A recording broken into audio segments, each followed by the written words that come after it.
Hey everyone, welcome back to the channel. This is your friend Shinobi, and today we are talking about the Vivo X90, which might be the best camera smartphone under 60,000 rupees available right now.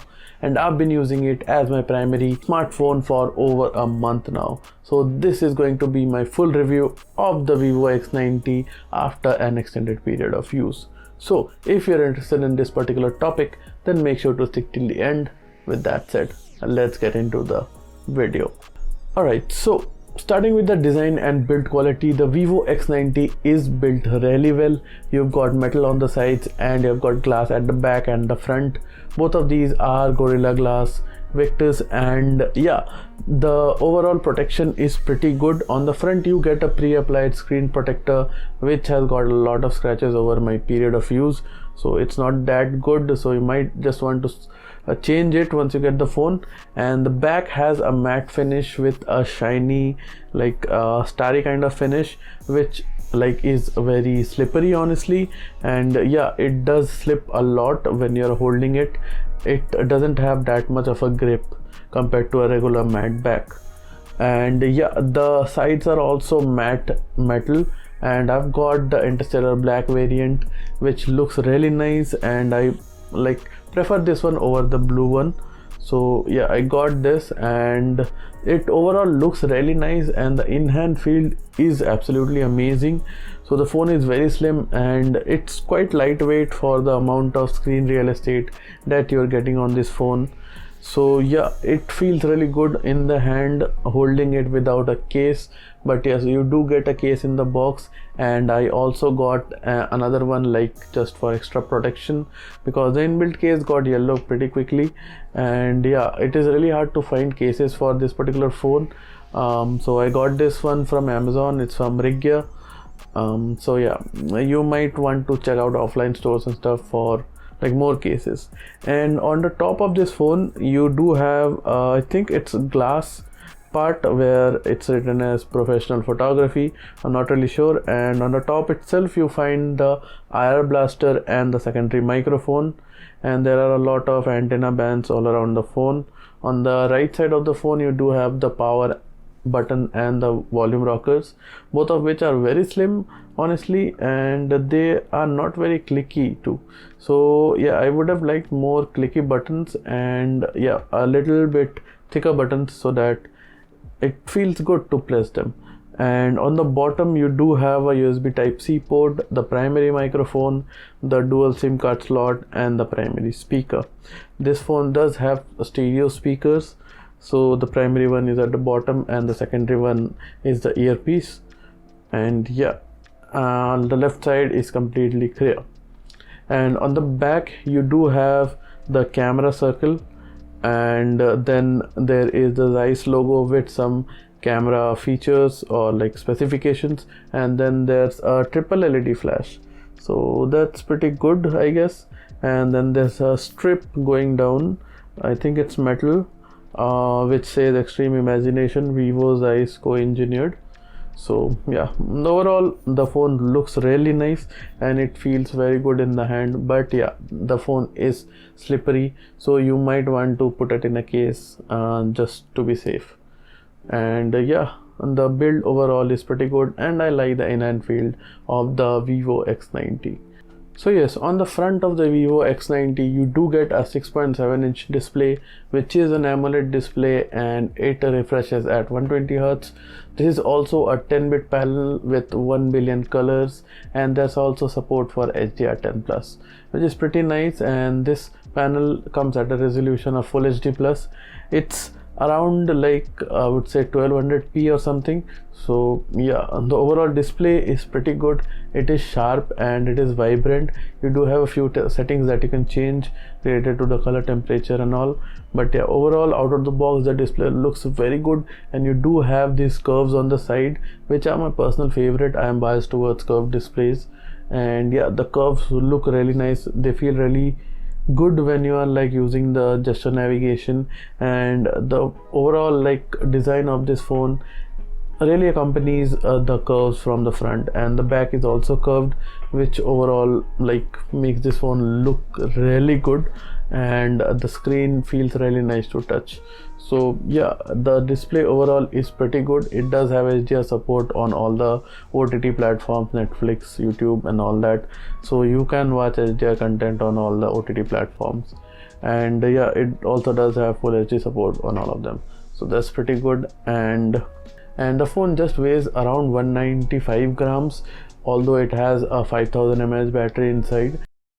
Alright, so this is a front camera sample from the Vivo X90, and yeah, through this I want to correct a few things, that the X90 doesn't have a 5000 mAh but a 4810 mAh battery. And also this phone has 3 colors in total: the Asteroid Black, the Breeze Blue, and the red one, which is not available in India.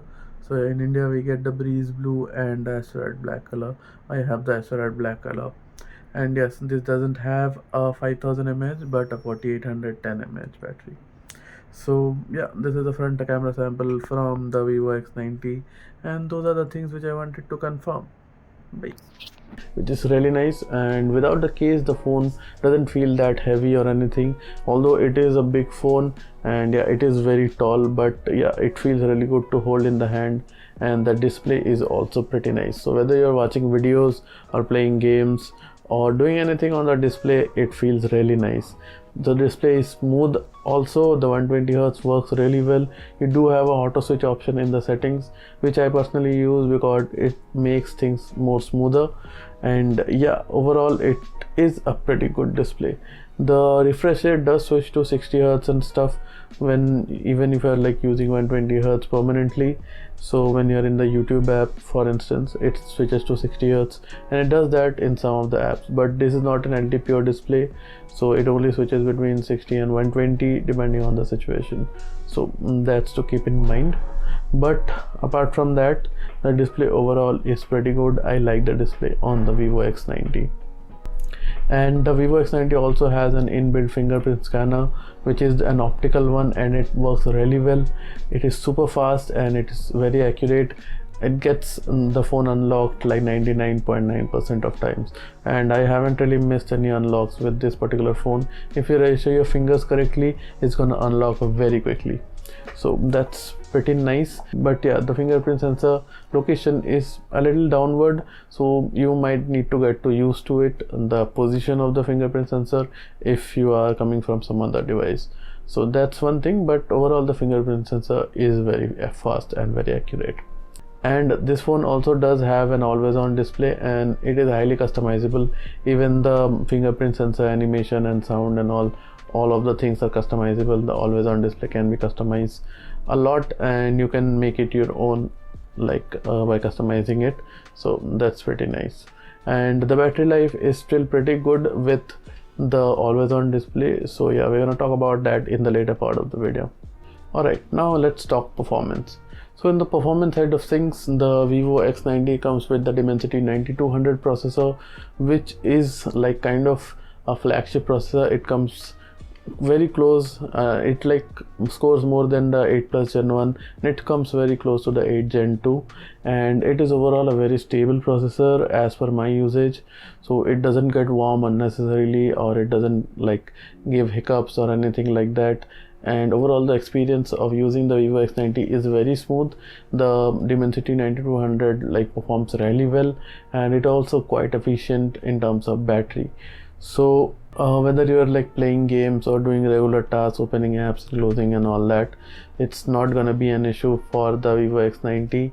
And yeah, it doesn't warm up, as I mentioned. It does get a little warm when charging, but yeah, that's another thing. But yeah, overall in day-to-day usage it doesn't get warm. When you are gaming, it does get a little bit of warm, but that's nothing concerning. And even gaming performance is pretty good. I played Call of Duty on this, and it ran like fairly smoothly at the highest settings, so that's nothing to worry about. So if you are someone who games a lot on their phone, the Dimensity 9200 is not going to disappoint you.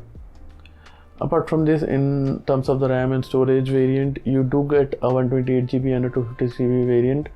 And I do have the 8GB 256GB variant with me, and there's also a 12GB and 256GB variant, and I don't think the 128GB variant is available in India, but yes, mine is the 256GB variant with 8GB of RAM. and that is plenty of storage, I believe. This one comes at like 55,000 rupees, and the 12 GB RAM variant is for like 57 or 58,000 rupees. So I got mine at around 55,000 rupees from Flipkart, and it has been a pretty good experience overall. Now let's talk about the best part about this phone, which are the cameras. So we have got 3 cameras at the back.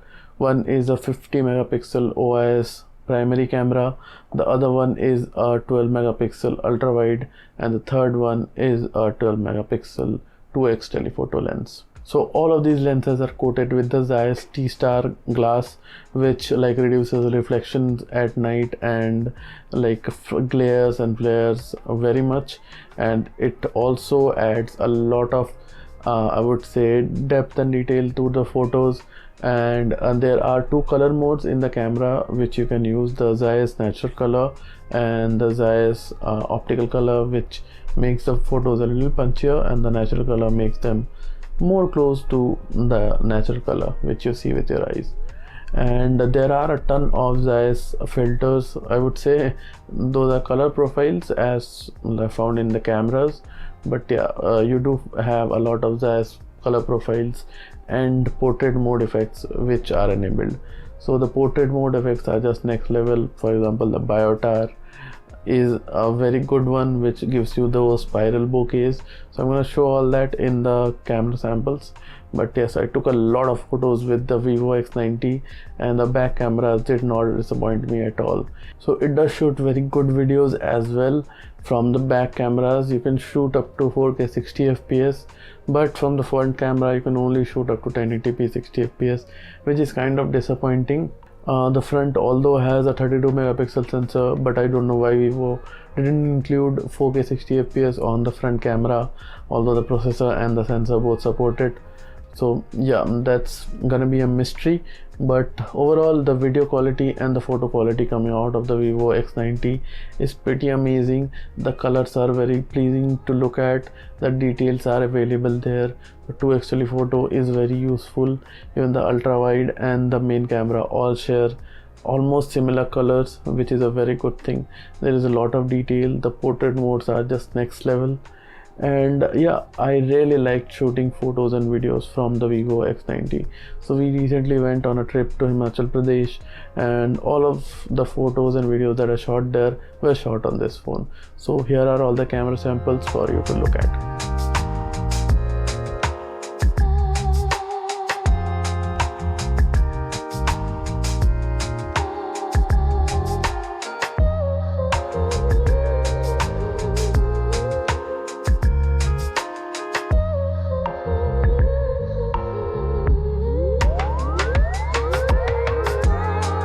And you can also follow me on Instagram and Twitter to stay updated with these. I keep posting camera samples on there, so yeah, you can follow me there if you want to. Alright, now let's talk about a few miscellaneous things, starting with the stereo speakers that you get on the Vivo X90. Although these are stereo speakers, I don't particularly like them that much. They get like loud, but they are not loud enough. But yeah, they are clear, the lyrics and stuff is very clear, but they do lack a bit of bass in them, and yes, they don't get that loud compared to some other smartphones in this particular segment. So yeah, overall I would say the speakers are good, but yeah, they are not the best.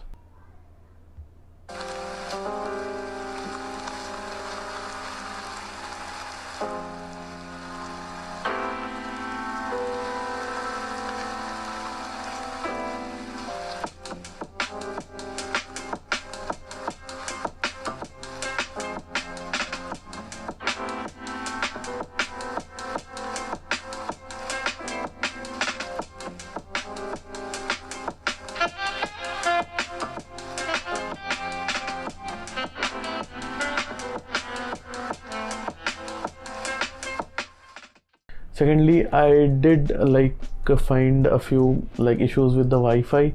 So the Wi-Fi kept disconnecting sometimes in some areas, which was kind of weird, but it was quickly fixed with a software update, so that's fine. I guess I haven't faced it in the last few weeks, so that's good.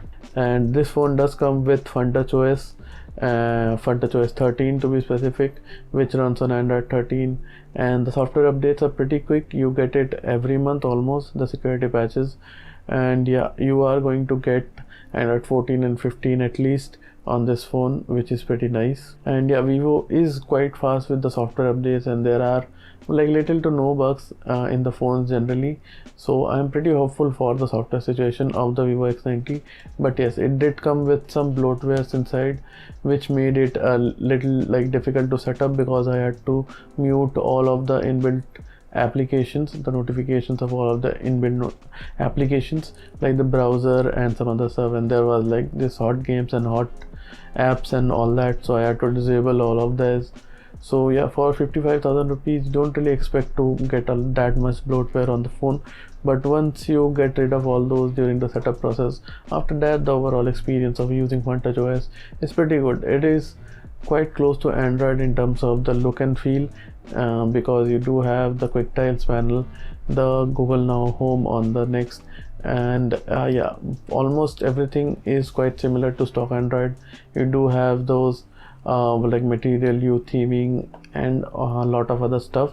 But yes, FunTouch OS does come with a lot of customization options available, so you can customize everything from the like lock screen to the always on display to the fingerprint sensor to your home screen and all that. So all those are pretty much available, and there are a lot of options available in terms of shortcuts, and you do get a side panel also from this phone, because this has a curved display, so you do get a side panel which you can swipe from the right or the left and use it to open up shortcuts of apps and stuff. So all those are present in FunTouch OS 13, and overall software experience was pretty good for me on the Vivo X90 after the initial setup, by removing all the bloatwares and muting all the notifications for the inbuilt apps and stuff. So yes, after that the experience is pretty good. So in terms of call quality, network reception, Wi-Fi, Bluetooth, I did mention the issue with Wi-Fi, which is now fixed, and call quality is pretty good. I would say the earpiece is loud in that case, and you hear everything clearly, and the network reception is very strong on this one. So I got like 5G in most of the areas around Navi Mumbai and in Mumbai, and also in Himachal. This phone was keeping up, and it was giving me pretty good like network coverage over there too. And yeah, it does give you good 5G speeds, and there's also 4G carrier aggregation if you want that. So yeah, that is available. The Bluetooth connectivity is quite strong. You get support for all of the codecs and all of the popular codecs, because this is an Android phone. So that's that. But yes, you don't have a headphone jack on this, and the USB Type-C port available on the Vivo X90 is just USB 2.0. It should have been USB 3.1, but yeah, we don't get that. Although the RAM is LPDDR5X and the storage is UFS 4.0, at least the 256GB variant is. So that's a good thing. Also, you do have dual SIM support. There's no micro SD card support. The Vivo X90 does have water and dust resistance, as it is IP64 rated. Alright, so a few more things to add to the video is that the Vivo X90 has pretty excellent haptic feedback. So you get haptic feedback all over the UI. The typing experience is really good because of that. It is very subtle, and it does provide you a very good experience when you're typing on the Vivo X90 or when you're interacting with the entire UI. And you also do get NFC on the Vivo X90, which enables you to make tap to pay payments using something like Google Wallet or any other UPI app. So yeah, I really use it a lot in my daily life, and it really helps me a lot. So yeah, the Vivo X90 does come with NFC. So these are the two things which I missed in the video. So let's get back to it. Now finally, let's talk about the battery of the Vivo X90. So the Vivo X90 comes with a 5000 mAh battery, which lasted me for about like entire day, with around 5 hours of screen on time, with mixed usage of mobile data and Wi-Fi. So yeah, on average I was getting about 4 to 6 hours of screen on time with the Vivo X90, If the usage is completely based on mobile data, I would get around 4 hours and 4.5 hours, and if there is usage of Wi-Fi in between, or it is completely used on Wi-Fi, then it can go up to 6 to 6.5 hours. So yeah, overall the battery is decent, I would say. Like, it works for me, but there is no wireless charging on this, and yeah, it does come with a charger in the box, and that charger is actually the specialty of the battery for this particular phone, because that charger charges the Vivo X90 at 120 watts. So it takes a mere 30 minutes for it to get topped up from 0 to 100%, which is pretty amazing, and that is why I didn't really face any issues with the battery backup of this phone. I could just plug it in the middle of the day, and in 15 to 20 minutes it would juice up to 60%. So yeah, that's a good thing, but the charger does get a lot like heated when charging, and the phone also gets a bit warm when you're charging it with that charger. So yeah, that's pretty much it about the Vivo X90. I really like this phone. I would like to use it for an extended period of time, because it has everything that I need in a phone: a good camera, good design, pretty good display, and yeah, very fast charging, decent battery life, I would say. But yes, I really like this phone, especially because of the camera. So yeah, if you're looking for a camera centric smartphone under 60,000 rupees, I would strongly recommend the Vivo X90 to you. Yes, it does have a bloatware filled software, and it does have average battery life, but overall I would say the Vivo X90 is a solid offering under 60,000 rupees if you're looking for a camera centric smartphone, because the camera on this thing is amazing. And yeah, that's pretty much it about this video, about my review of the Vivo X90. If you like this video, then don't forget to hit the thumbs up button, and if it was helpful, then don't forget to subscribe to the channel, and also hit the notification bell to stay updated about my new uploads. And yeah, with that said, I'm your friend Shinobi, and I'm signing out. Peace.